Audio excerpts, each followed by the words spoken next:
China.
Welcome back to the Convo Couch, everyone. Pasta Jardula. And I'm Fiorella. And that was a terrible camera angle, and my hair is all messed up, fam. I need hair and makeup and a camera person like you, too, okay? I can't look as pretty as you. Everybody knows I'm the funny one on the show. But I thought you were the handsome one. I am the handsome one. But I want to be the pretty one, too. That's the problem. Fam, I'm sorry. You need a haircut or something. I know it's cut on the side. I need product in it. But you stole my product, the green bottle. I didn't. Fam, that thing is like $5. You can go buy it anywhere. I'm in Russia. Like, calm down. Like, we don't even. The products from the West are like so few and far between here. What do you use for the hair out in Moscow? Oh, different things. I don't even know what they're called. Like, it's completely different brands. It's hard to find like American brands here. Yeah. But can you find something comparable? Of course, there's better stuff here. There's also Asians, like Eastern, like Asian, like Korean and Chinese and stuff that you don't get in the States. So, guys, so we do have breaking news. The Turkish president Erdogan suffered a heart attack or a myocardial infarction, not infarction. Infarction. And it seems like he's not doing well. And it was after an interview. He was having an interview. He's actually supposed to talk to Putin in the morning. That was supposed to happen. So it's really strange that that's happening. And the reason I'm reporting on it is because it's all over. And I might have to go in early and report on it if something happens. And I'm obviously in the middle of packing and stuff because we are going to Cuba, and there's a lot. It really is a trek to make my way over there. So, yeah. So I just wanted to put that out there. I put it in the doc, fam. What, the Erdogan thing? Yeah, just as a breaking news. It's not like part of what we're going to talk about, but it is breaking news. So. Okay, let me just add this real quick because you did say we are going to Cuba really quickly, guys. And if you want to be able to help us out, go to the GoFundMe. I will put the link in the chat, but you can see it's down there. It's pretty simple. This isn't for anything related to Cuba, though. This is for funding our independent. My bad. God, this is fucking... The moment you realize... For the record. Yeah, this is just for our independent work. Mm-hmm. Fuck, fam. The moment you realize you got to censor yourself like all the time, it's ridiculous. I mean, and I know I should know better, right? Watch my tongue. We understand the current environment we're working. We have to maneuver around it. But isn't it not just ridiculous that in the United States of America, the land of the free, the home of the brave, they got this new Waco show on, right, on Showtime, fam. They're doing the second part of it. And the whole thing is like, oh, we can't go after these people. We got the First Amendment. And I'm like laughing because Waco wasn't too long ago. This is like the FBI acting like they have to respect people's civil liberties and, people can read what they want or write what they want. You can't. You can't even talk fucking openly, excuse my French, on a goddamn YouTube show. If I mention a certain country, you get spanked and demonetized and shut down. Anyways, fam, we're already demonetized, so. Even further. I hope you're okay with the picture. You never even gave me an okay on the picture. Usually I have to get an okay if I put a picture up. So it's fine. I hope that's okay. But that's in Brazil, and that's us right there in Brazil, ladies and gentlemen. Because not many people did that. I don't know if you guys know this. I'm going to be on stage June 3rd, June 4th at the Rebels for a Cause, a festival with T-Lav, Courtney, Scott Armstrong, all these great people, and a couple people from InfoWars. And another guy by the name of Matt Barker, who's done some great work. And I'm going to explain to them about what Brazil was all about. I'm going to have a chance to talk about Brazil's election. So if you don't mind, guys, helping us out, if you have a few bucks, go right there to this GoFundMe. Notice we went to a GoFundMe because you all know what happened with Give, Send, Go. So we're going to play over here for a little while. The link's down below. I will link it and get it out to everybody. But thank you, fam. You got anything else to say? I'm sorry. That was completely just off the rails. No. I mean, this is just further support for any sort of independent stuff that we do. Um, we still want to keep doing that. And like I said on the last stream, I don't know if you saw, fam, I did a stream from Moscow, and people really like that. So um, I did announce that I am going to start a new channel as well. So um, yeah, I want us to continue doing this work, and I want to be able to go to different places. So that's to really cover a lot of the stuff that's not being covered. That it may not seem like it's important, but really it is. So that's why we continue doing the work we do. So yeah, okay. By the So way, moving on, fam. there's the article that you had up. Sorry, I was Yeah, opening it up. My bad. But there it yeah. is. So he's hospitalized after suffering a heart attack, and this is according to the statement issued by the presidency. Erdogan was taken to the hospital in critical condition and received treatment for myocardial. Sorry, I can't speak today. Myocardial infarction, commonly known as a heart attack. And his office also announced that all of his pre-election speeches and public events were canceled until May 3rd, which is 2 weeks before the election. And there's a lot of talk right now. And also, his family was asked to go to the hospital. So that's something worth knowing that I didn't see in the article, but yeah, so we'll be monitoring that as well. Obviously, with everything going on, it's just it's something to look into because of where Turkey has been in terms of Turkey's always been Erdogan's always been sort of like fence sitting on a lot of issues. So a lot of people are wondering what will happen if there's somebody else who takes over the presidency, whether he's reelected or not reelected or whatever happens. So yeah, something to watch as well. All right, guys. Thank you so much for watching today, and thank you guys for everybody who helps make it possible to do the work we do. I know we were putting up some links. I put them in the chat if you guys want to help on out for all the great work to come, because there's a lot of work ahead of us. But thank you to all who always do help out and make things possible. We definitely do appreciate it. Fam, this is something I talked about a little bit on Crosstalk. I was on Crosstalk the other day. It should be coming out soon, maybe by tomorrow or whenever it is. It's out here. It was Okay. out like early today for me. Oh, I that's was right. I sent you a picture. Yeah. I thought you just saw something in the studio with my name on it. I didn't know it was actually going up on air. That's you know. No, it's on there. All right, so I'm out there. Oh, wait, hold on. Let me get the right one.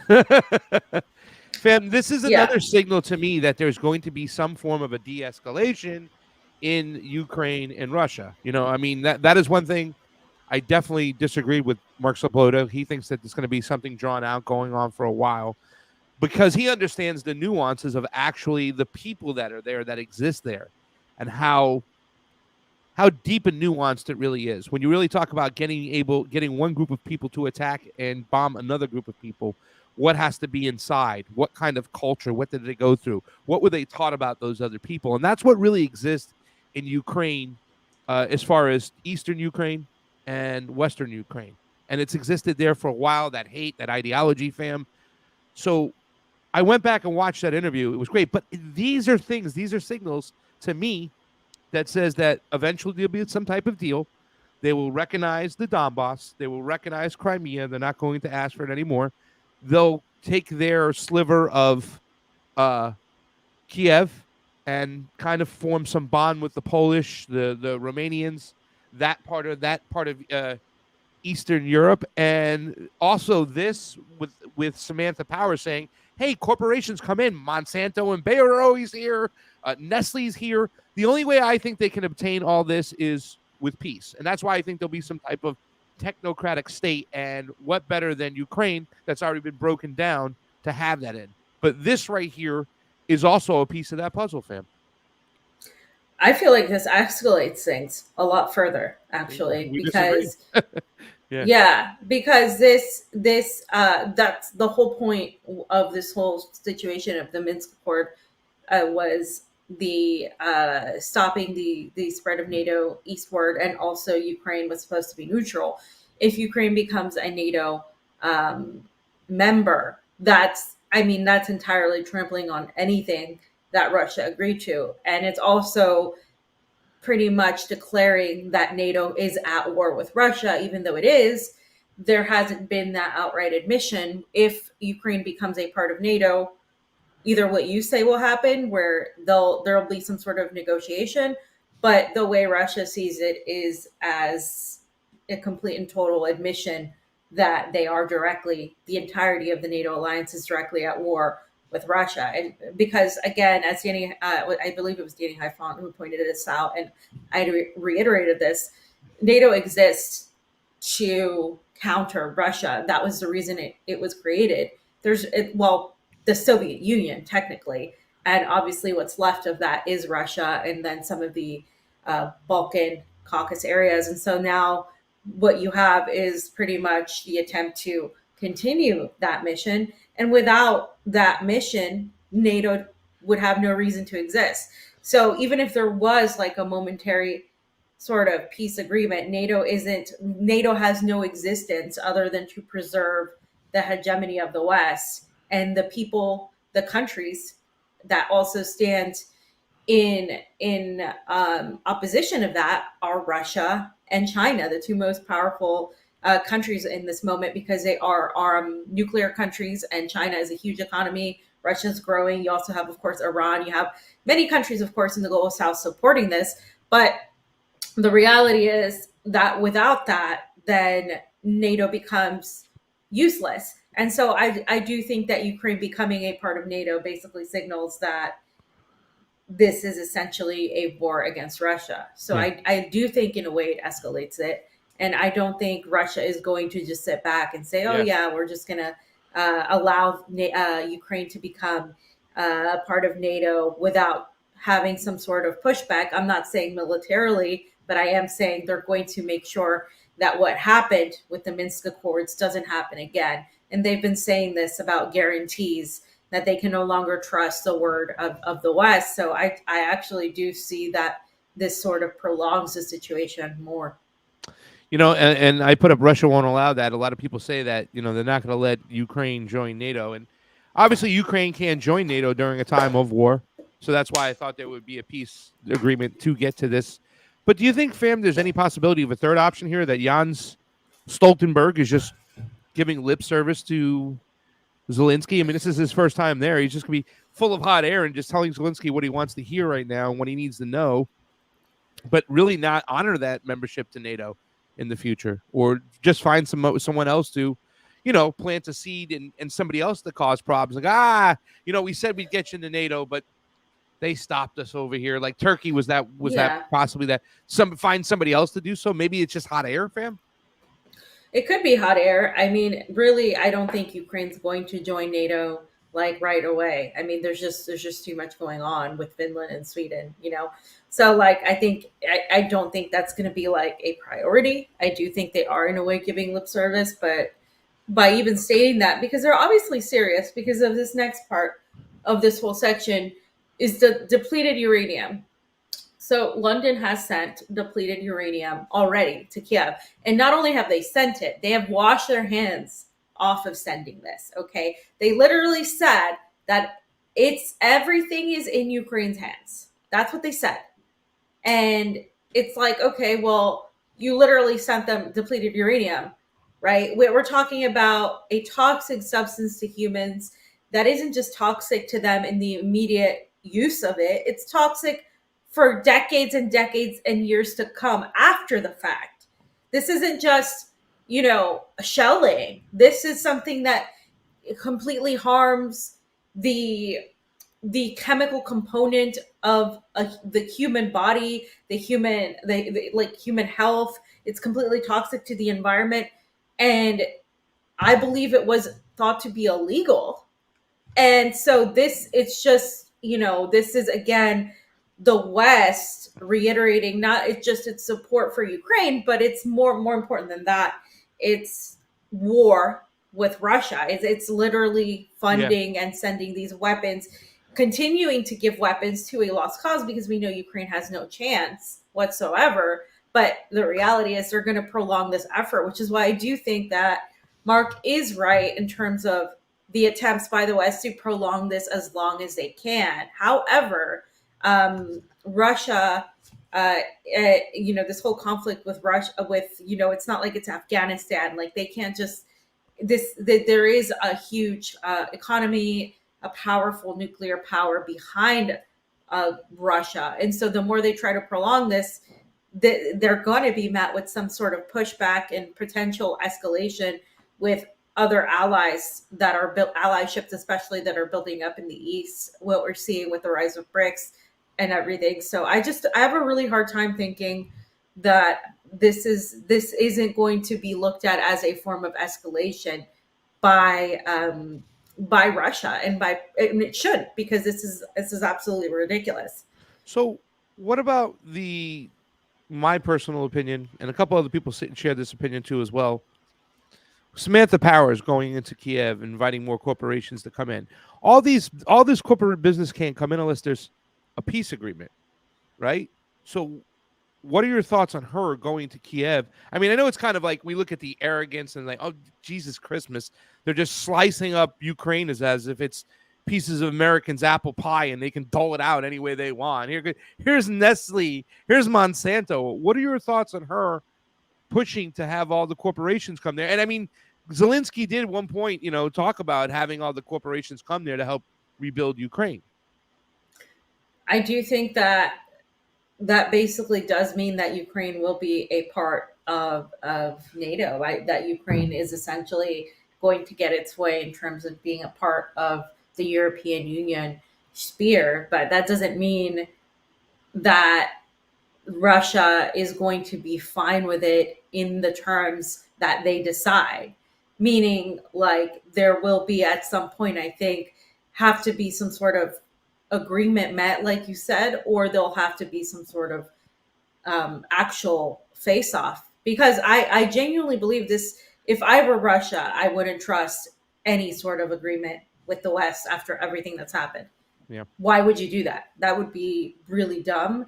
I would understand the attempts to want peace, to want things to calm down, to want to reopen the economy. But again, this is something that it's like, how many times, fool me once, shame on you, fool me twice, can't fool me again. Like, how many times is the West going to have to really stab them in the back? And a lot of recognition, if there's an international recognition of the Donbass, isn't that almost like them conceding in a way? I mean, it would be conceding, but since when has the West respected international law? I mean, you have right now Sergei Lavrov at the UN Security Council going off about how they literally, don't respect anything, how they use the conflict in Ukraine to distract from the unresolved issues that the United States mainly and the entirety of the West have caused in the Middle East. And they turn it around and they start, the Israeli leadership, the Israeli leading diplomat starts going off and then leaves, and it's just this whole thing where I just think a lot of Russians, more than like the government, a lot of Russians wouldn't be okay with that just because of everything that's happened. So I don't think we're going to go back. I think people are really like keen on us all going back to pre-2022, February of 2022 times when things would, are just going to go back to normal, and the relationship between Russia and the US will just be like sort of not great, but like there'll still be this interaction. I don't think we're going to go back to that. I think this is like a point of no return, because as much as people want the economy, the West wants the economies to reemerge. They want the economies to reemerge under their own reality, under their own unilateralism. What's going on is not that. What's going on is like a new emerging type of world order. But there are though, and I get what you say when they don't want to go back. They are still kind of trying to influence everywhere else moving forward in their own type of way. Yesterday, but they're being met with opposition. Yeah, that's true. But they're still going along as planned. The story yesterday on RT that really was like awesome was the fertilizer story, right? Where they're sending all this fertilizer and they're doing all this shit and stuff like that. They're still going along with a lot of their plans, I think, to control the food supply, to industrialize themselves, to move people into the bigger cities, to get those 15 minutes. It seems like that plan is still going along as everything else. So when we say, okay, I mean, I just think it's a different game, and we have to be aware. Here's the thing, fam. I can't accept the fact that the American empire is that stupid. They've been so stupid for the last fucking couple years, 5 years. I mean, 6 years. They've been maybe 10, 20 years, of course. But I mean, they've been like just outrageously fucking dumb. And it just makes me think that they have a plan that they're trying to get to. And somehow throughout everything that's going on, it's happening. They're obtaining some of their goals. I got to think that the military industrial complex fucking made so much money during this last couple of years, all the money they funneled the COVID industry, big pharma, how much money they made over the last several years. And now we just find that it's exported everywhere. That even in Sudan, the WHO just announced that there was a biolab there. I mean, so don't you think that maybe there's a little bit different end game this time? That it's not so much just going back to the hegemony we once had, but more about what they want in the future? I know I'm a little bit all over the place. Are you talking about the West? Yeah, I'm talking about the West, but what they want in Ukraine and Russia, you know? Yeah, but what they want in Russia is irrelevant because Russia's not going to allow it. What they want in Russia is irrelevant. What do you mean? Like Russia is literally not turning back on this conflict in terms of the existential nature of it. They understand that if they allow the West any sort of leeway, they're done. Yeah. Like there is sitting down for peace talks in terms of getting what they want, what they feel assured to. But no matter how much the United States and the West want to continue this attempt to make it like they're still going to, go as business as usual, as you say, I do think that they're going to try. But again, they're being met with strong opposition. It's like almost like things are falling apart and they're trying to patch it up, but that doesn't mean that it's going to work out for them. Like, I just don't see, I understand saying that it's hard to believe that they're that stupid, but stupidity isn't just obvious. It sometimes comes in the form of arrogance and being too far into your narcissistic arrogance to see the reality and to admit that you're just, this isn't going to work. So I do think like the United States, for example, in Afghanistan didn't admit defeat for a long time. And I don't think we're going to see them outright admit defeat here. I think they're just going to shift and distract from what is going on, which is what they do, right? They distracted with the complete and total chaos in the Middle East with Ukraine. So they're going to continue these distractions to distract from the fact that they failed at doing all of these things that they said they were going to do. I just don't see that not being met with opposition at all. Like it's going to be hard as what you're seeing right now with Saudi Arabia, with Iran, with Syria, with China, with all of this happening in India, Africa, everything that's going on. I just have a hard time saying that all of these countries are just going to be able to go about business as usual with a changing and an entire changing paradigm, because the paradigm is changing. So no matter how hard they try to cling to the old paradigm, that doesn't mean it's just going to happen for them. I do think like they're going to try, but I think that the reason, and this is the reason why I've always been like, everybody's like, oh, you think that I'm a fan of China and Russia because they're just the opposition to the empire. That's not true.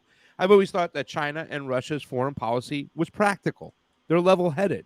They don't have a history of going around with bases and enforcing their will on everybody else. They have more of a history of going and, hey, how can we do business? I'm not saying they don't have their own objective at the end, but it's a big difference between the way the empire does business, foreign policy-wise, and Russia does. And I know that, behind the scenes, a lot of American empire, people who drive American empire know that Russia will be practical.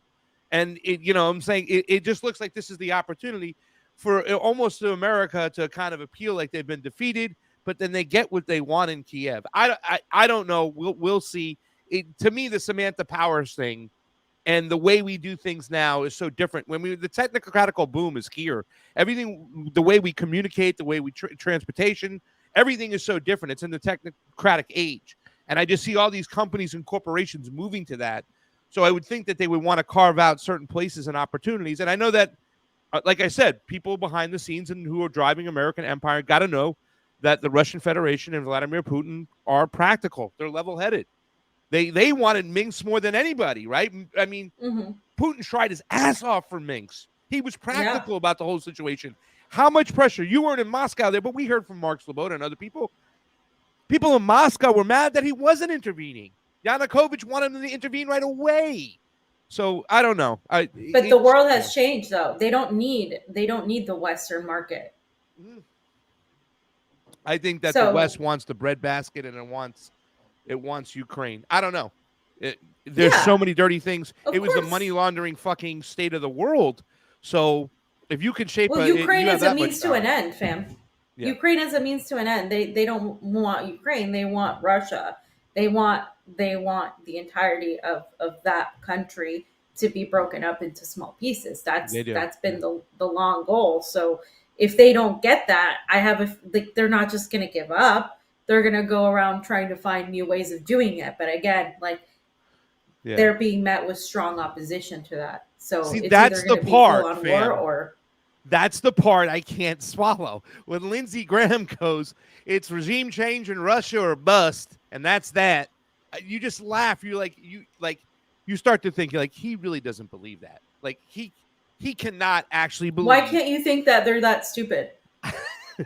Because it's just beyond crazy to me to think that they can have regime change in Russia.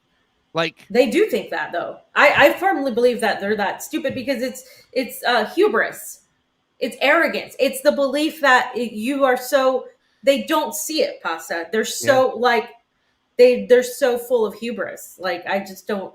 They that's exactly what they want. They exactly are willing to do this. This is why it's so dangerous, because they are, and not just with Russia, with China as well.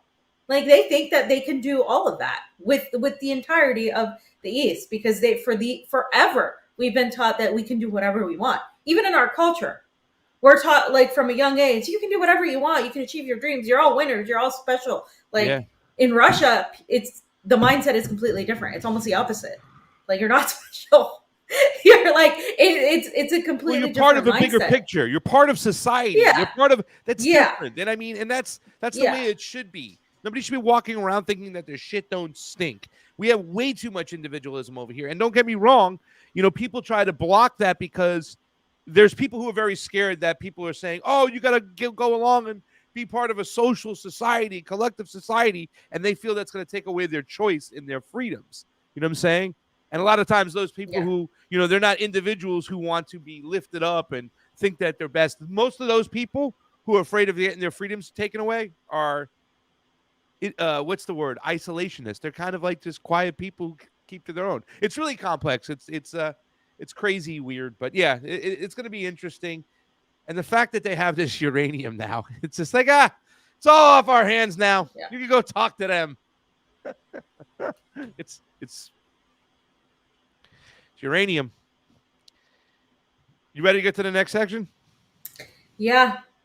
So, I mean, I do think that's an escalation if I've ever seen one with the uranium. So, and the NATO, it could be lip service, fam, though. I think Jens Stoltenberg is just being full of shit. But an area that's about to pop off, and, I've been trying to wrap my head around Sudan, trying to find out everything that's going on. Sudan has a little bit different situation because it's actually on the water. It's on the Red Sea. There's certain ports there. It's right across the way from Yemen. So Sudan has a lot of other reasons why the empires in the West and Russia and all these other entities are going to be involved. And we'll get to that. Hopefully we have our friend Ahmed on the show. I reached out to him. He said anytime soon we'll get that done. But also right next to Sudan, fam, is Chad. And we had this in the folder last week because this is amazing. This is some amazing stuff. This is African Stream. And it's just going to talk about what went down in Chad just last month, a couple weeks ago. Take a look.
Fam, any thoughts on? So, as the ruler of the country, he gets killed by the rebel group.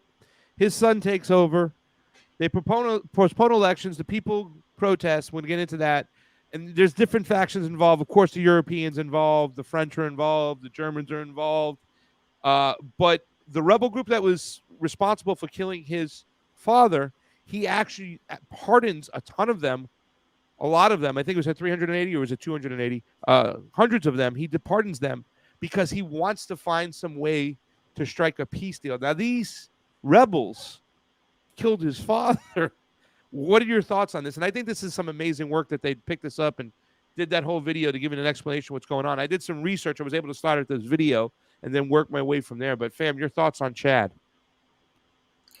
Yeah, I mean, there's a lot going on in Africa right now, and RT has been doing a really great job of covering a lot of this stuff on Africa. So has African Stream, and things get really complex because, as you mentioned, there's different factions. You also have to put in neo-colonialism, former colonialism, and everything how all of that's affected the makeup of Africa, and now Africa basically wants its independence away from the West. There's a lot of talk about doing, you know, business with China, with more so than it's already been done, more with Russia. And recently, the South African president Cyril Ramaphosa stated that the International Criminal Court was largely hypocritical and biased in their attempt to issue an arrest warrant against Vladimir Putin. And then, of course, his administration came up and tried to clarify that, saying, well, we're going to leave the ICC as a last resort. But the reality is a lot of people feel that way in Africa. This has been a long time coming. And also there's that relationship with the Soviet Union that South Africa in particular had. So there's a lot of interesting things going on. And I think what you're going to see is more of what's going on in Chad. There's also, we're going to be talking, as Paz mentioned, more about Sudan as well. And that is a whole other, ordeal. People are still getting evacuated. These high level diplomats, officials, all of that. But the people in Sudan are stuck. And that's something that needs to be really highlighted. It's I interviewed today somebody from Egypt who was involved in the UN, and she basically pointed out how the U.S. has their hands, is really interested in this new transitional government. How Anthony Blinken has made several statements, but it's going to definitely require other countries to also be involved. So yeah, in general, I just wanted to say there's a lot going on that we need to be mindful of, but things are very nuanced and very specific. And it's really been hard for everybody to get access to the information in Africa until recently, where more and more people have been speaking out. And when you interview people, and you can see, you'll get different opinions all over the place. It's very nuanced. There was talk about the Wagner group that's in parts of Africa near Sudan and whatnot, and who's going to control the ports. Yeah, it's just, there's all this craziness. Who's going to, they talked about ports in the Red Sea in Sudan, and I think a lot of the empires and the the global powers are jockeying for position for a lot of those ports. But when you talk about the colonization part, fam, and we're talking about Chad, it has its own history. Of course, there's Germans in there pushing and French in there and stuff. But this was a couple weeks ago. Chad to expel the German ambassador over discourteous attitude, fam. And it says Chad's government has ordered the German ambassador to leave the country within 48 hours, as it said in a statement. You have 48 hours to get the hell out of here. The decision of the government is motivated by the discourteous attitude and the non-respect of diplomatic customs, the country's communication ministry said on Twitter late Friday. This is a couple weeks ago, guys.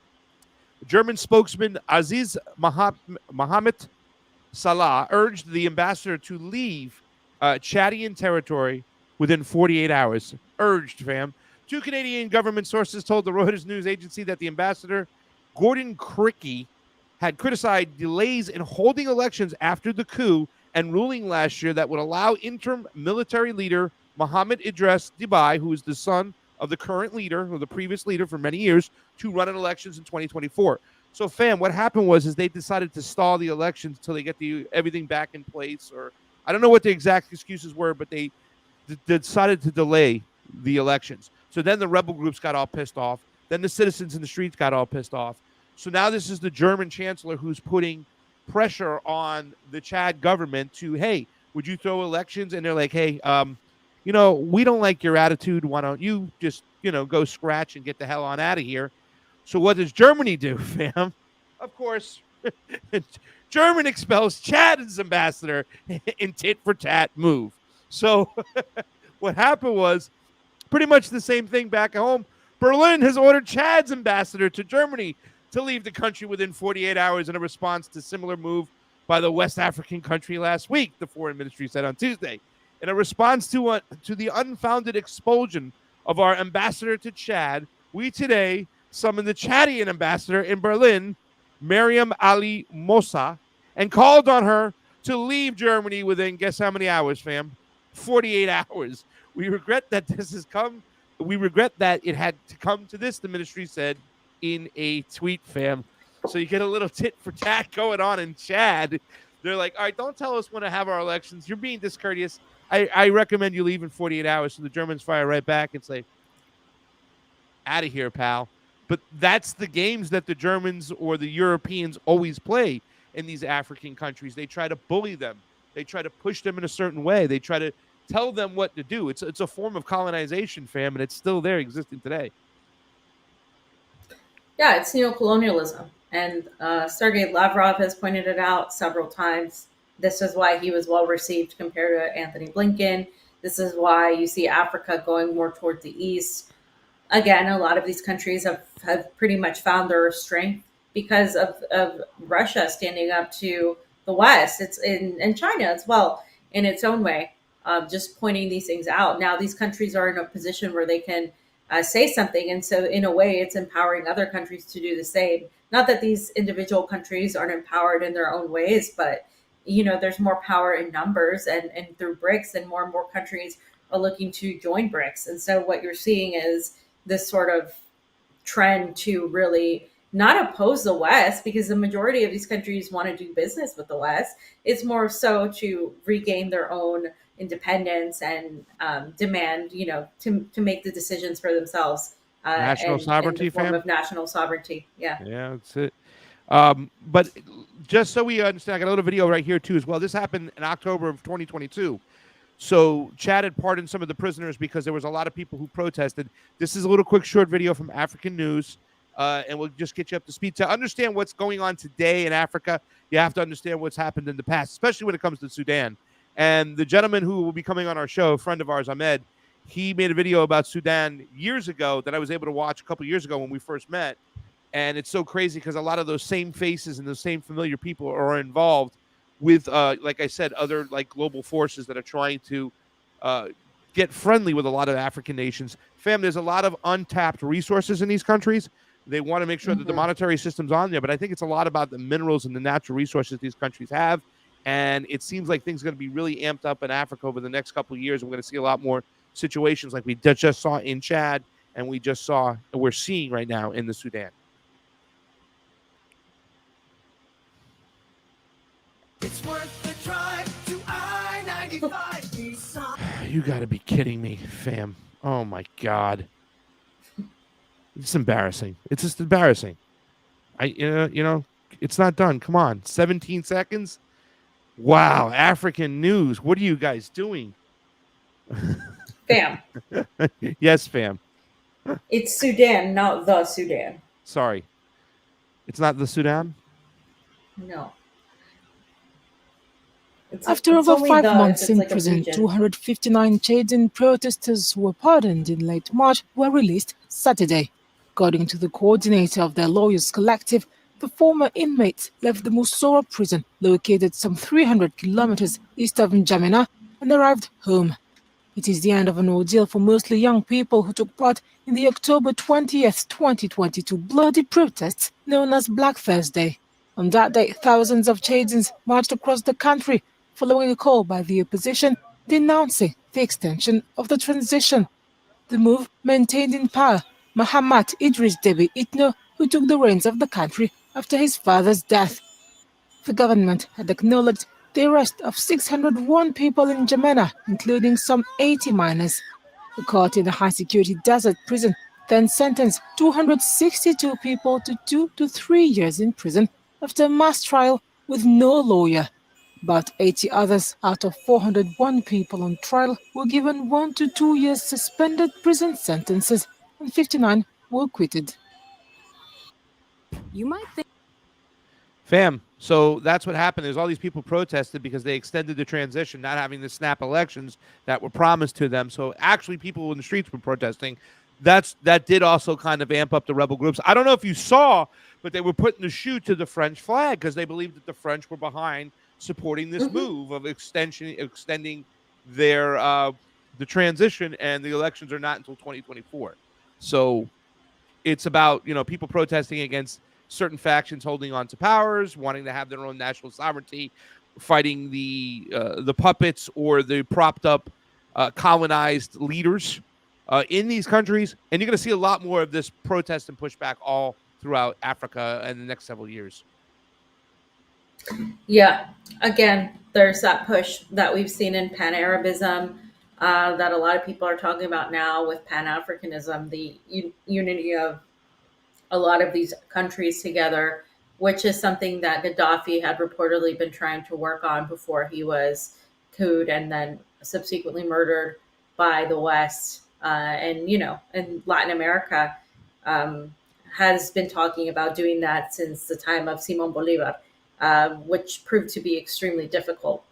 So anyway, I don't know about Latin America though. There's a lot of contention right now, but there are there's a lot more unity in terms of not ideology, but in terms of economy that we're seeing. So I think it's possible for us to see that in the long run.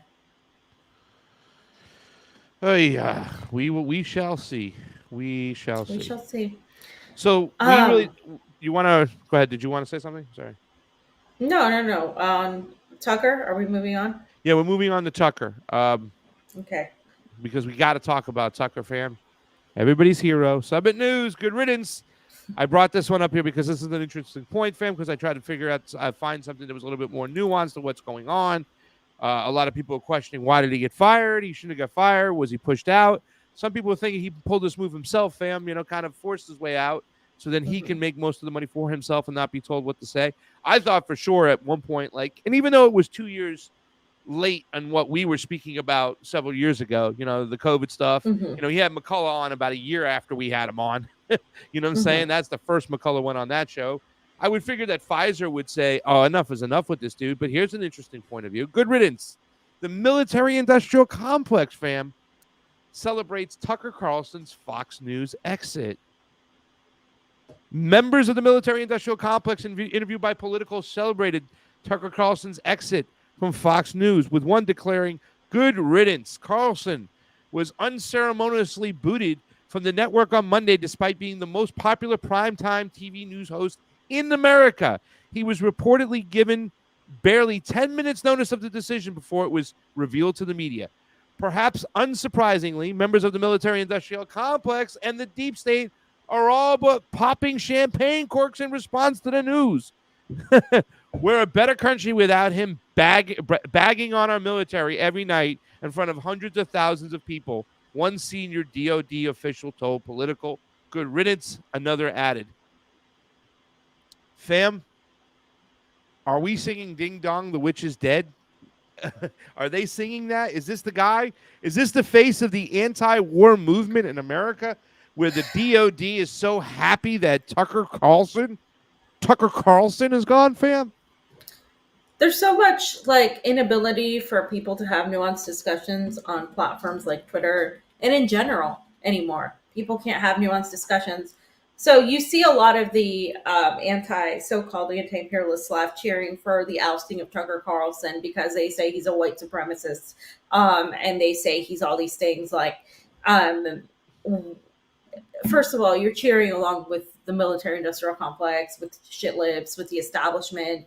You're cheering along with these same people who are okay with deplatforming others for having a different opinion. You're cheering on with this mentality that, somebody can just be called a white supremacist for just, for things that really aren't white supremacy. We saw AOC literally get on there saying that, people like Tucker Carlson shouldn't be platformed the day before he got supposedly fired, or whatever the case is. We really don't know what's going on behind the scenes, but whether he did this himself or whether he was fired, whatever the situation is, the timing is really something to look at right now. Then on the other end of the spectrum, you have people who are making a hero and a martyr out of Tucker Carlson, as if he is some sort of like saintly figure that did no wrong. Tucker Carlson has pushed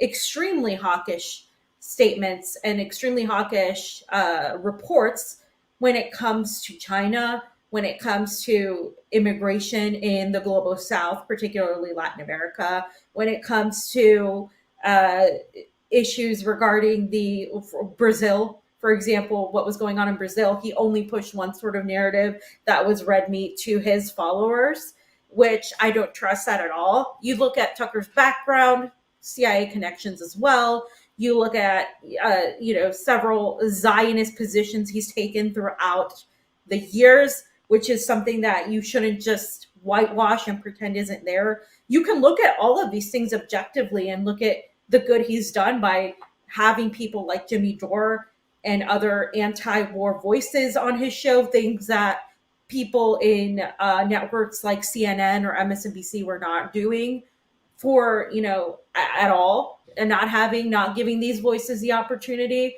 which is something that's a good thing. But you don't have to make Tucker the hero or the villain. You can look at Tucker Carlson as Tucker Carlson, as somebody that is somebody with a job. I wouldn't really consider him a journalist. I consider him a pundit, somebody that is popular and could really have some sort of influence by putting somebody to talk about Julian Assange. He had our friend Andrew Zygmunt to talk about Julian Assange. He's done a lot of good things in that respect. I don't believe Tucker Carlson is a white supremacist. I don't believe Tucker Carlson is a fascist or a Nazi, like he gets called from a lot of the supposed anti-imperialist left. I also don't think he is a hero or somebody that is saintly and that, a lot of people are acting like, oh my God, I'm so worried about him. He'll be fine. Yeah. Tucker Carlson will be fine. You'll get another show. He'll go out there again. I do think people have a tendency in the United States to create heroes and villains, because that is, again, goes back to the way we've been built up as a culture to try to create these sort of dynamics of good and bad, black and white, evil and not evil and a hero. And I do think we get stuck on that. And I see it with the presidential election as well, as to how people are ignoring a lot of glaring issues with Kennedy's run that have come into light. His position on the Ukraine conflict, his ties to the CIA, literal spooks, his position on Israel-Palestine, the fact that he voted for Hillary Clinton. There's so many things that people choose to overlook. And I've been there before with Sanders, where, there was so much hope and so much desire to have somebody, to believe in somebody. And I think Americans are at a point where they want to believe in something and somebody, because everything looks really shitty right now with Joe Biden and what's going on in Russia, Ukraine, and the economy. And people are really looking to have some sort of positivity and believe in something, because that is the American way. And from the outside looking in, it really does seem naive to me that they keep going back into the same sort of loops every 4 years. Just and I see this with Tucker as well. Like, Tucker Carlson is a human being. He is a pundit. He has, he had a job. He had the highest rated show on cable television for a while. I mean, it is what it is. I don't think he should have been deplatformed. I think anybody cheering for that is a complete and total tool, and a tool for the establishment. Whether you want to call yourself an anti-imperialist, I'm sorry, I think that's just wrong. You don't have to like Tucker Carlson, but he shouldn't be deplatformed because somebody like AOC or some idiot in Well, DC feels threatened at all whatsoever. And yeah, we can show this famine. You can go ahead and say whatever you want to say. I just no, needed to I'm say just that. saying ditto to everything you said. I was just going to ask you if you thought that Tucker deserves some credit, though. And you did already mention the fact that he's had people like Jimmy Dore on, Anya Parampel, and Aaron Mate, and Andrew talk about Assange. So he's led voices on Glenn Greenwald. Yeah, we tried to reach out to him. I did several times, try to get on and talk about the Brazil situation. I didn't hear back from him. Maybe he didn't see it. Maybe he was overloaded. Maybe he just wanted his own perspective. He has made some bad choices. His rhetoric on China isn't the best, but I mean, there are certain things that he did bring to the table that I think that he has to get credit for. And that is bringing some form of, and this is another guy like Matthew Gaetz who's done some good work of bringing some anti-war voices to the conservative side. You know what I'm saying? I mean, once again, not liking everything they say, but shouldn't they get some form of credit for him, you think, for doing some good work and recognizing the fact that America doesn't have to be involved with a lot of its wars? Yeah, you can give credit, but by also understanding it's there are certain people that will never be invited to a show like Tucker Carlson's. Yeah. It's also controlled in Narrative a way, management. right? Yeah, in a way, like it's acceptable voices that they feel like, okay, we can do this, we can do that.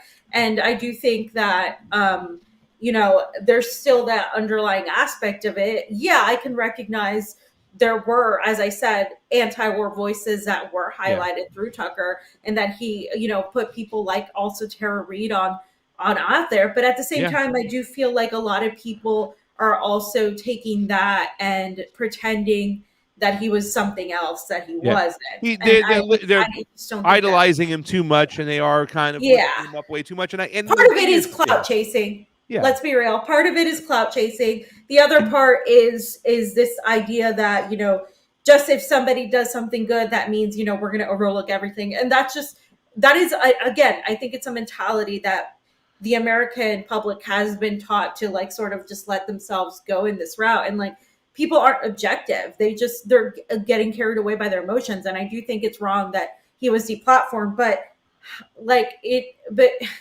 so many people have been deplatformed for speaking truth to power. And the only reason this is getting so much talk is because it is Tucker Carlson. I mean, he's one of the most famous talk show hosts. He's been around for a while. He also got kicked out of CNN. There's a lot of good things that he has done, and that should be recognized. But I do think that some people are going a little overboard with it by saying he's the greatest person, blah, blah, blah. Like, calm the hell down. Like, he's definitely not free of criticism. He didn't get the platform. He got fired from mainstream media. That's a big difference, right? Yeah. I mean, so it's mainstream media. And that's the thing. You can give him credit for doing stuff in the mainstream media. Yeah. He never did. But a lot of the things he's talking about, even we were talking about a couple years ago. And that doesn't mean I'm saying, hey, you got to look at us and see what we're doing. And we told you so. Tucker Carlson has on McCullough a year after us. What we're trying to say is that the information is out there. And if you seek it, you can find it. There's reporters in individual areas where you can look to and you can say, hey, let me see what they have to say about this. It's very easy. It might take a day of research per topic to find a good area where you can get different opinions from different regions or different topics and different subjects that don't hit the mainstream media right away. And it just seems because a lot of the things he said, they're great, but he said them way late. It wasn't like he was courageous and said it when nobody was saying it, when you can actually get deplatformed and demonetized like we have been for saying those things when it was risky. It just seemed politically expedient when he said a lot of the things and not taking away him bringing on those voices that we had mentioned earlier and stuff. But that information is already out there. You don't need Tucker Carlson to tell you stuff to validate things because we validated it a couple years ago. But they do because they don't need it. But they choose because if somebody like of people could be saying, and this is something I've had a conversation with journalists, particularly female journalists, who are really sick and tired of a lot of the times getting overlooked because they'll write articles, they'll say this and that, and then somebody like Tucker Carlson comes on and says something that's extremely obvious, and they're like, oh my God, it's the greatest thing. And it happens all the time. Just because we don't sit there and talk about it or cry about it every 5 seconds doesn't mean it doesn't happen. It happens all the time. So it's just this, this idea that accepting like, okay, well, he's obviously a figure that's going to highlight because of his audience is a mainstream media. He's a mainstream media pundit. Yeah. Don't forget, he's not independent. He is not somebody that didn't have some sort of agenda to a degree. You can recognize that he did highlight some independent voices, but he's not independent. And so I do think people are getting a little bit carried away with that. And there hasn't been a nuanced discussion. It's either, you love Tucker Carlson or you think he's a white supremacist. And I'm so sick and tired of these narratives that are all or nothing. Like, there's no nuance allowed, no discussions allowed. And we really have to get past that sort of mentality, because it's what's most popular, picking a side of red or blue, of this or that. But the reality is what's truthful is that it's a lot murkier than that. Yep. Well, that also highlights another point, because I don't want to downplay the whole, kind of white dude that everybody looks up to, who's the next Walter Cronkite, and, that kind of thing. When he says it, now everybody takes it serious. When people are others saying it, female journalists like yourself who have said the same thing, God only knows the work that Vanessa and Eva do in fucking Syria. And it's like, it takes other people to say shit before they go, oh, really? That's what's going on. And Vanessa Healy said that like months ago. Eva was there. She had a camera weeks ago. Yeah. Like, come on. Yeah. But this also highlights the fact of how powerful mainstream media is. The mechanisms alone, like I told you yesterday, I'm here with Ungi. Ungi got to watch you for the first time on RT. Well, when was the last time he watched RT? He even told me the last episode, the day before it got turned off, of Crosstalk was the last thing his DVR got, right? My mom, who doesn't like to use the computer, whatnot, same thing. Only what you can click on and put on the TV. So we have to recognize the control mechanisms there and how powerful the propaganda of the mainstream media is, not just by their message, but all the mechanisms they have. People are just used to turning on the TV, putting on a channel, and looking at the idiot box, and that's their information. And that information that's said on that box is truth. Where'd you hear it? I heard it on the news, on the big TV. So what we need to do is continue to do is we make little videos out of this, guys. We're going to have 4 clips of this. Take those little clips and share it. Plant in another seed of media other than the mainstream media that's out there. Because and the older crowd is really stuck in there because Ungi, my mom, fam, they're just used to turning on the TV, and whatever they see on the TV is that's it. They're not going to seek shit out. So we got to send it to them on their phones.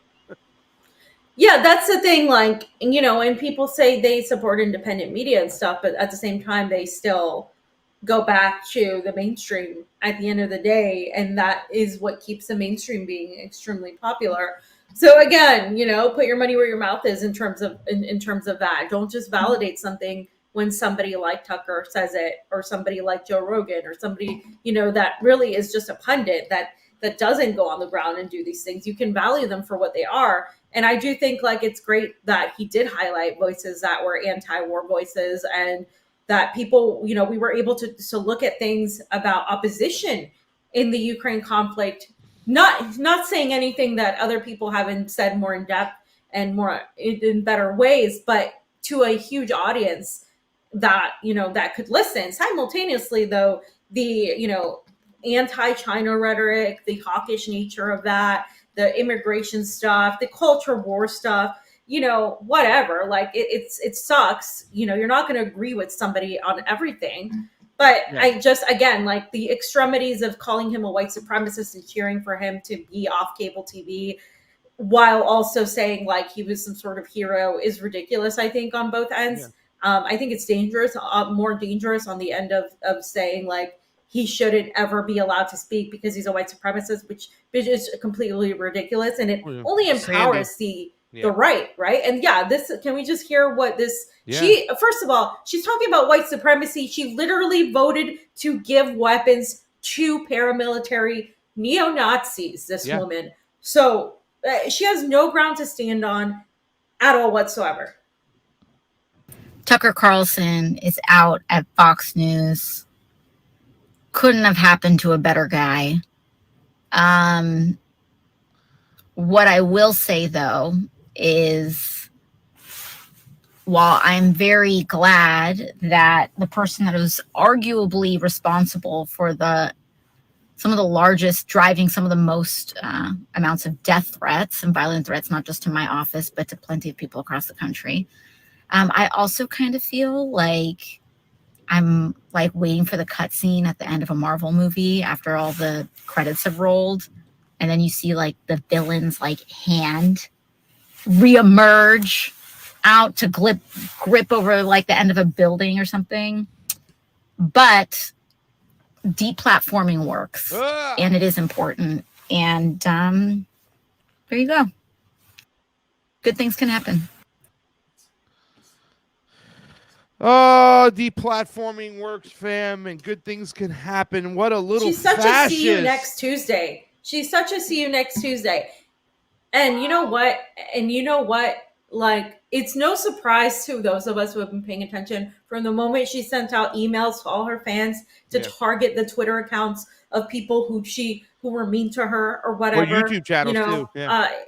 Yeah. And then of course we all got monetized all on the same day. Yeah. It's absolutely ridiculous. I mean, this is no surprise. She's a little fascist. And again, if you're an AOC type, of course you're cheering for Tucker Carlson's, whatever, quote unquote fall. He's gonna be fine. He's gonna be back on air. Guys, believe me, the guy's gonna be back on air. That's why she said the monster creeping around the building, because she knows better and she understands what this is about. It wasn't Fox News that Fox News needed Tucker more than Tucker needed Fox News. Really, I don't know what the future, like Fox News is going to be awful. But let me say this much too. First of all, they've already lost billions. Yeah, forget about it. They're going to continue to lose billions. But AOC, the message, deplatforming works, censorship works. That's why even when you look at Biden's fucking, excuse my French for cursing, but if you look at his new video for his re-election bid, it's scary, fam. It's just all about, the culture wars. And that's all mainstream media is about. When you watch Tucker's show, if you ever watched it on TV, Tucker was made famous and Tucker got a lot of play because they would be able to take clips or segments. He'd have 4 segments a show, like you get 3 commercial breaks or whatever it is, fam. So just like us, he'd have 4 segments per show. 3 of those segments were shit.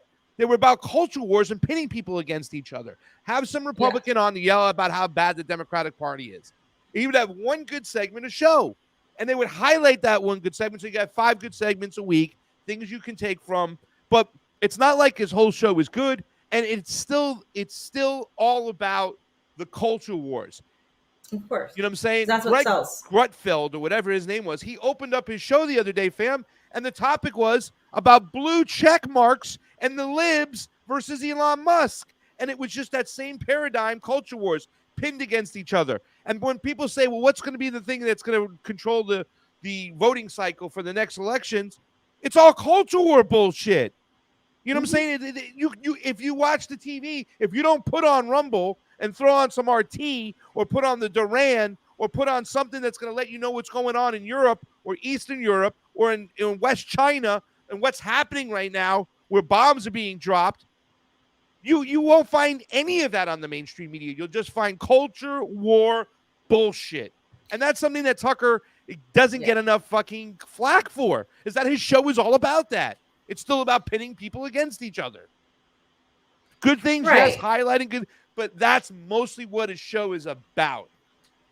Yeah, and it was, in spite of all of that, it was the better shows, if not one of the best shows on mainstream media, because mainstream media is such trash that Tucker Carlson, in spite of having like 3 shitty segments and only one good one, made him look like the best thing. And that isn't to say, okay, well, yeah, he's the greatest guy ever. It's to say, okay, well, maybe this is why you need to look at independent media. This is why mainstream media is shit. This is why you need to go beyond that, right? And I do also think that a lot of narratives that were anti-establishment became popular to be against. And that was with COVID, with Russia, Ukraine. A lot of people jumped on that because they thought it was going to get them popularity on the right.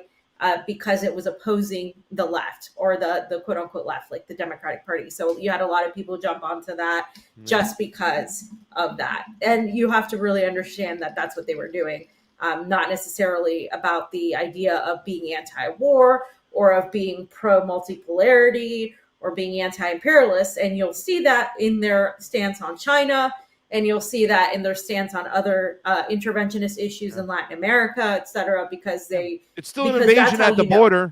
It's still an you have invasion to at be the border consistent. with these fucking people, fam. I'm so sorry to Right. cut you off, but I have to tell you, in Latin America, it's still an invasion at the border. Yeah, but those are the narratives that he was pushing. And I think a lot of people, you can point that out and say, okay, well, he was wrong on those narratives, without having people come at you and say, oh, you're salty, or you just hate Tucker. It's like, no, that's reality. That's a fact.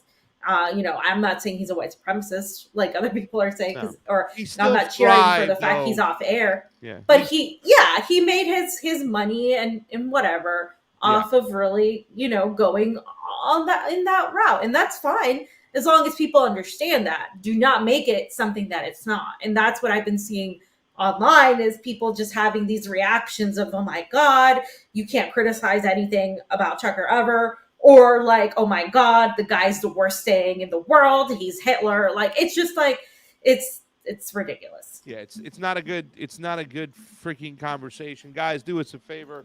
If you want to help us out, fund the Convo Couch independent work. It is down below. So you don't have to watch Tucker Carlson all the time, You can watch us. You can watch him some of the time. I mean, yeah. I would just wait for the clips they put out on Twitter and watch them, because that's just going to cut throughout all the red meat. Listen, I encourage people, dude. I know I'm not hating on the guy right now, because it's like I said, I really appreciate him talking about foreign policy where people don't talk about foreign policy. And Julian Assange, Assange changing his position, and that means hopefully he can change his position on China. And I appreciate him bringing on people like Jimmy Dore and everybody, Anya and all these other people we talk about, even Glenn Greenwald, because a lot of people won't bring him on. But let's not forget for the fact that if you watch a whole show from Tucker, it will still be the culture wars, which are used to pit people against each other, and he is still fixated on them. He's still fixated on the culture wars, and that's unfortunately, that's what all drives our politics and our culture now in America. Everybody's fixated on the culture wars, and they don't give a damn about economics, and they don't give a damn about manufacturing. They don't give a damn about foreign policy, and they don't give a damn about the things that are important. It's just all fixated on that. And Tucker's a big part of fueling that. So hopefully when he goes somewhere else, he won't spend so much time talking about that and just bringing on guests to bag on the Democratic Party. Fam, we have a couple super rays. Can I read them real quick? Yeah, sure. Scotty Johnson, thank you so much for the super ray contribution. It is always appreciated on the couch.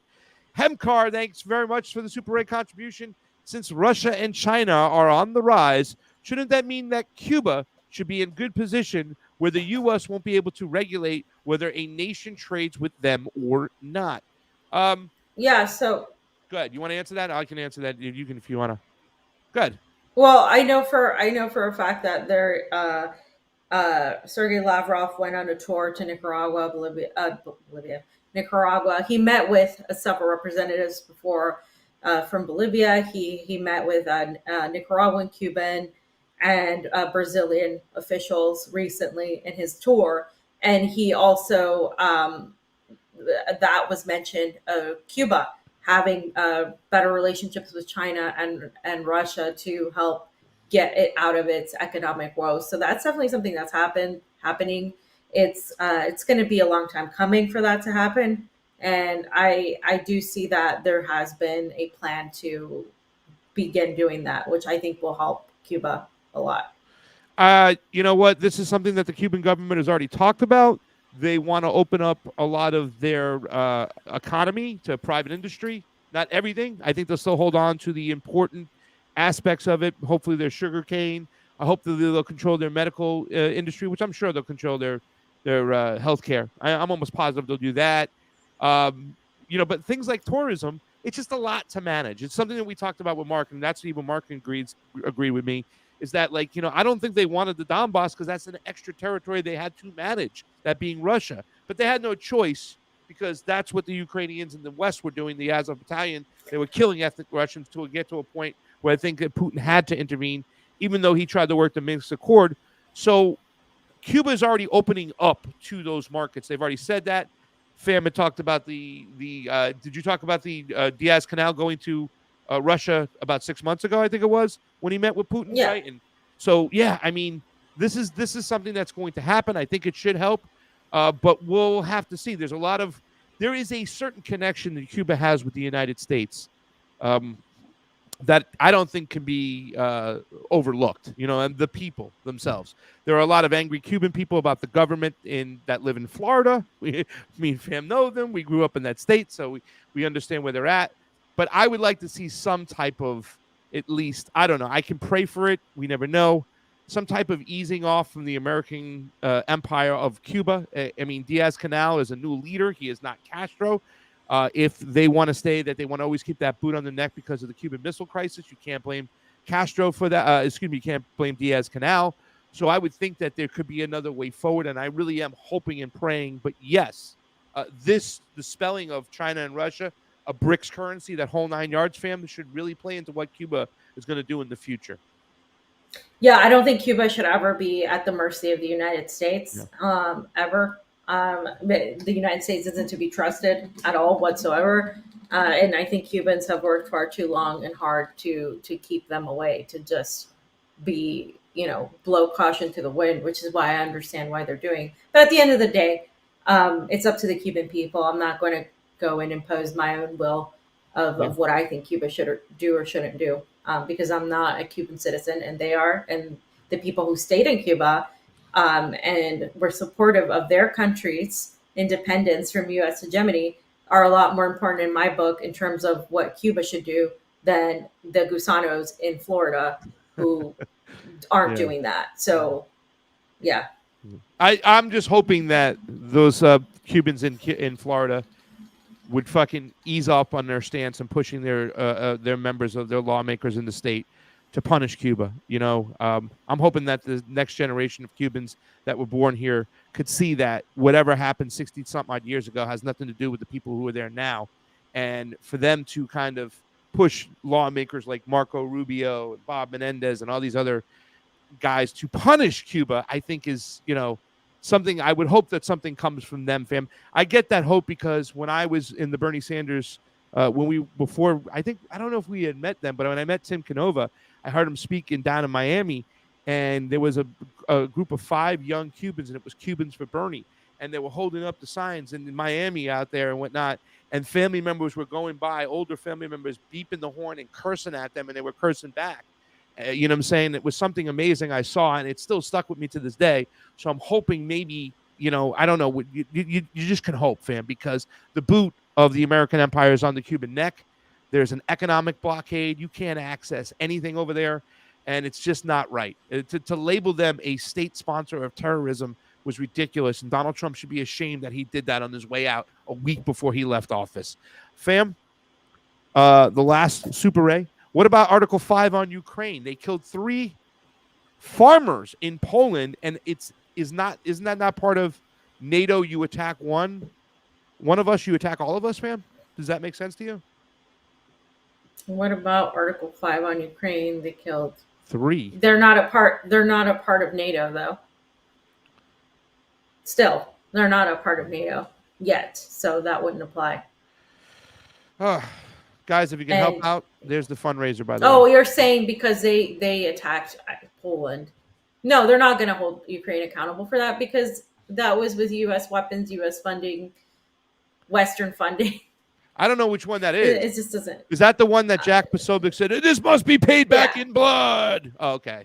Yeah. That one? Oh, forget about it. Wherever they tried to blame it on Russia, and it wasn't Russia, and everybody was like texting me, oh my God, Russia just attacked Poland. And I'm like, no, they did not.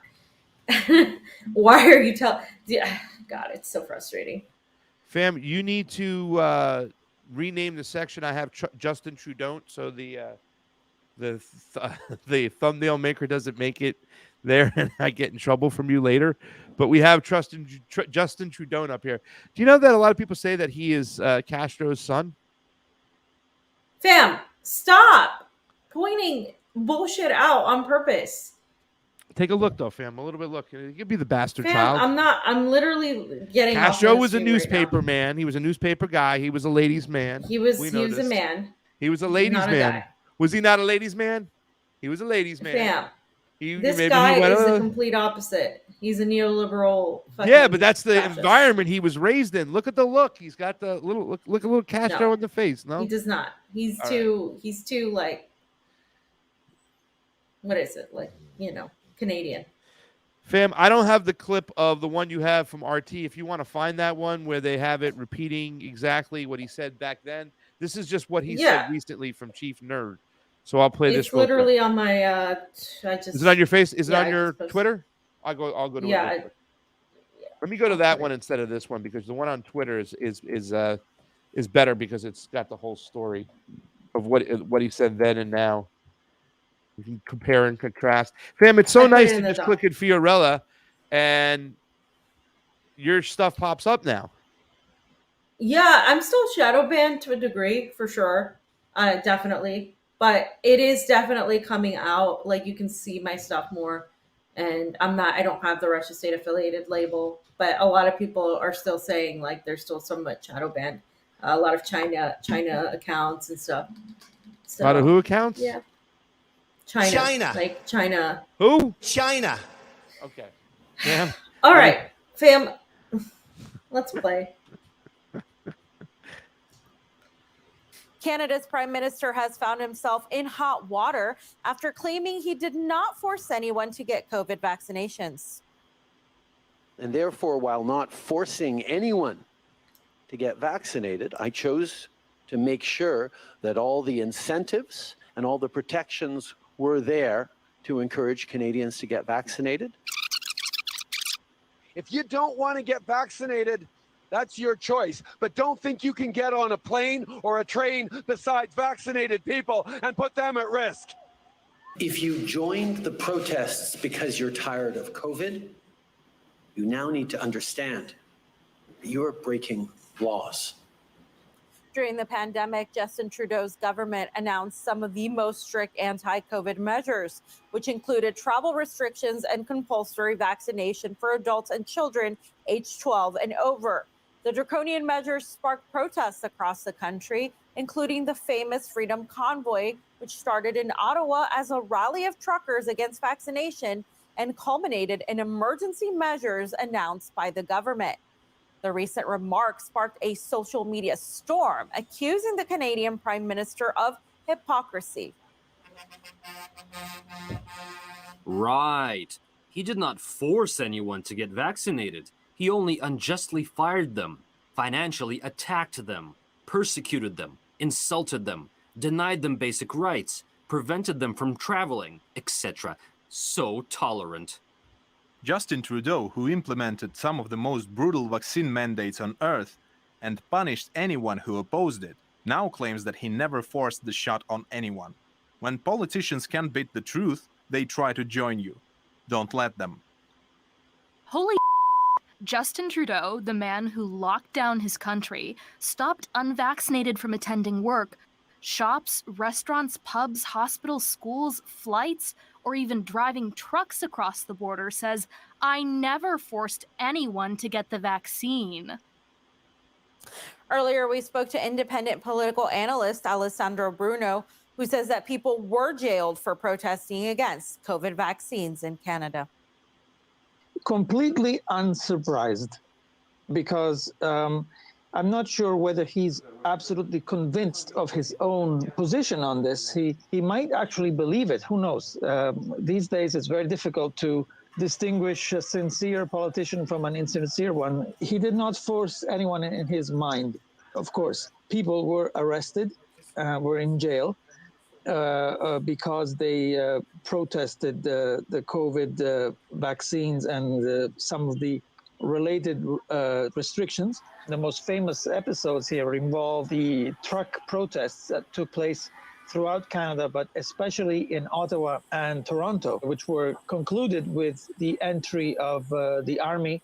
I don't blame Trudeau alone. I see Trudeau as a symptom of a wider problem that affected the West and continues to affect the West in general. I see the same syndrome as having taken over with regards to the West's position on the war in Ukraine, China, and a number of other issues. They are acting in unison, and they are acting incorrectly.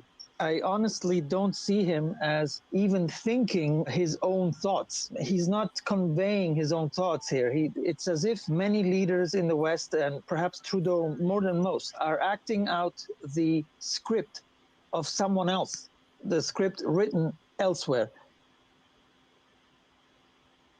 Fam, I like the fact that Russia TV, RT over there, is getting people on there who are kind of like hipped out to that script. That script meaning a script from globalists that are implementing things. When you hear, we are here to penetrate the cabinets, and Klaus Schwab talking about Justin Trudeau and people like Jacinda, it's a coordinated effort, and people are fingering it, seeing it, and presenting it of what's to come. And that's why I say there is a bigger plan for us out there. There is some type of global agenda, and a lot of these leaders are playing into that. What Trudeau did, and the biggest form of his censorship and his authoritarian rule did come at the hands of the truckers when he seized their bank accounts and GoFundMe that we're on, seized their money and had to redistribute it or refund it back, fam.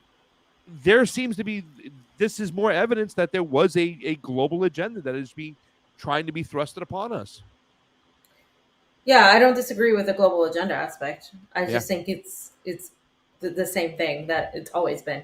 Imperialism, that's the acquisition from from land and property now to people and information on data on people and all of that. And I do think like that's definitely a part of it. I do think there's opposition to that. And so that's why the same thing that as this gentleman mentioned, it's not Trudeau's thoughts necessarily.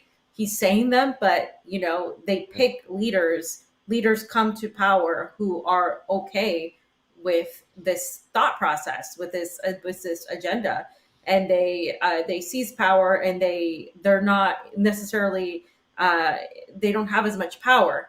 They have more of a collective power in terms of what they're trying to push across in the West. And this is exactly what Russia has said that they are opposing, which is why, again, going back to that whole talk that we did have with Brian, and that, we sort of talked a little bit about it with Clint and Caleb.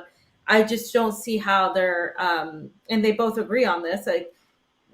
There's definitely opposition to that agenda.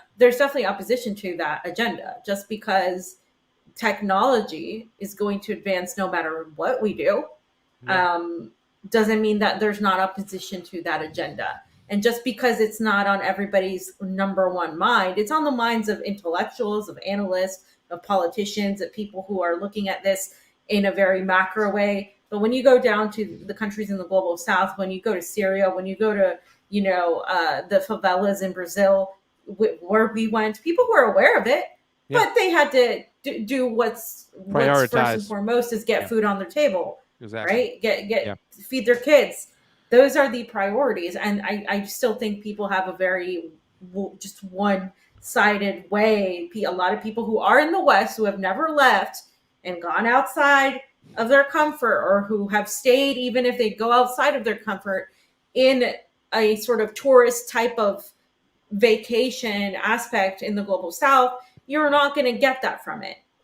I have a lot of friends who have traveled to places in the world, but they've literally gone to resorts. They've never actually gone in to, talk to people like face to face and see how real people are living. And so they have this idea of things that just isn't really valid. And so the whole Trudeau thing, though, going back to that, he's delusional. He believes in his own delusions because he's paid to. He's in power because he does that. And so it's no surprise that he's, going back on this, and they think people are stupid enough to forget that all of the things he did and said, the freezing of people's bank accounts, all of that.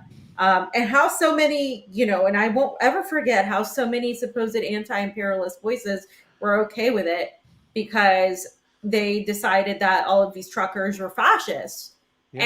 And they were okay with what was happening to those people, and it's absolutely ridiculous that they were okay. And again, these are things that a lot of people didn't speak out until it was safe enough to speak out on. And again, this is why you need independent media that has continuously called this out from the beginning since these draconian measures started.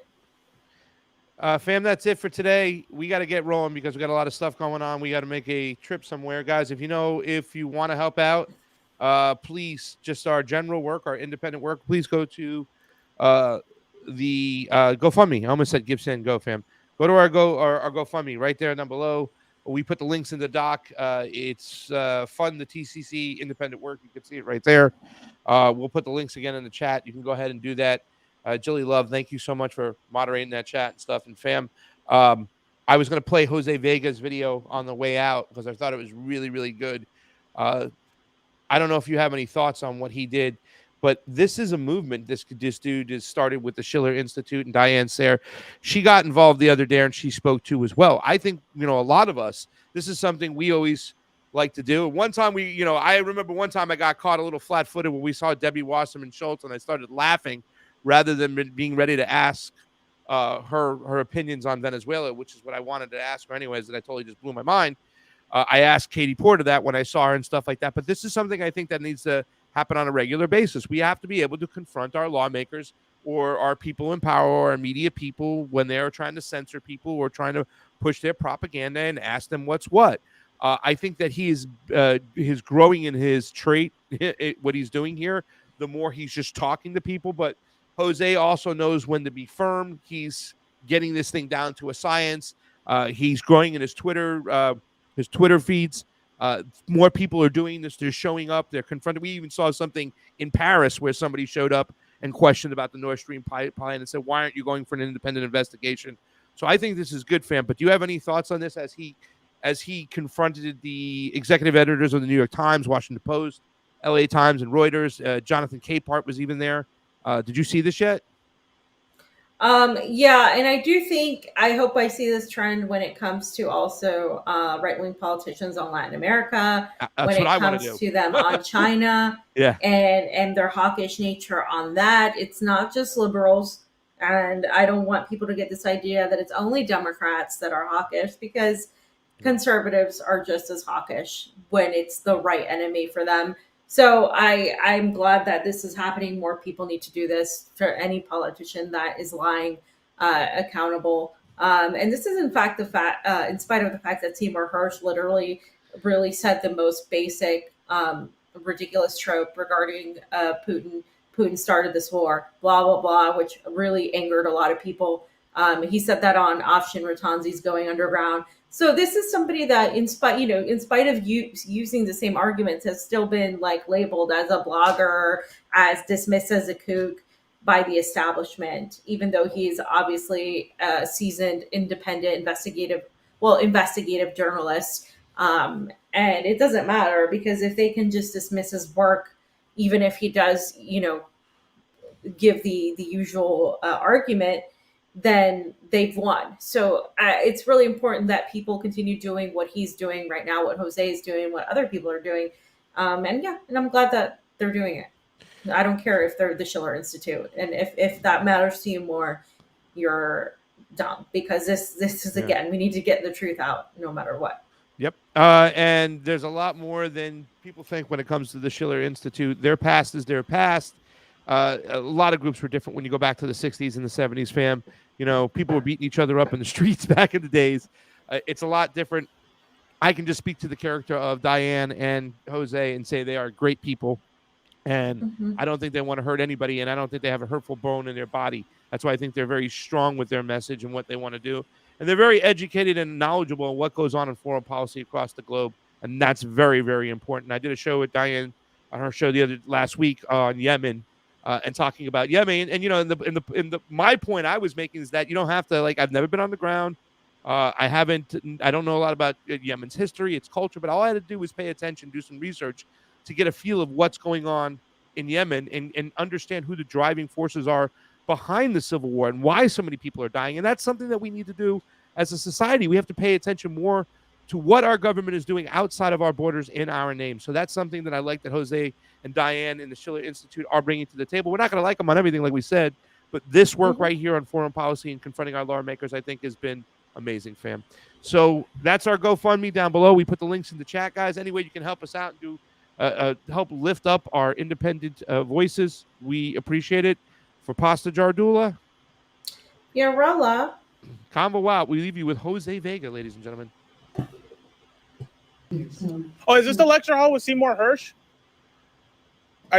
I'm looking for the one with Seymour Hersh because it's a policy and press hall event. So shouldn't we be talking about the Nord Stream since that's the biggest story of the century? And you guys, you know, I mean, you have the executive editor of the New York Times there who came out with a phony story to try and block Seymour Hersh. It's just kind of funny how that happened, you know? I mean, did you even acknowledge Seymour Hersh?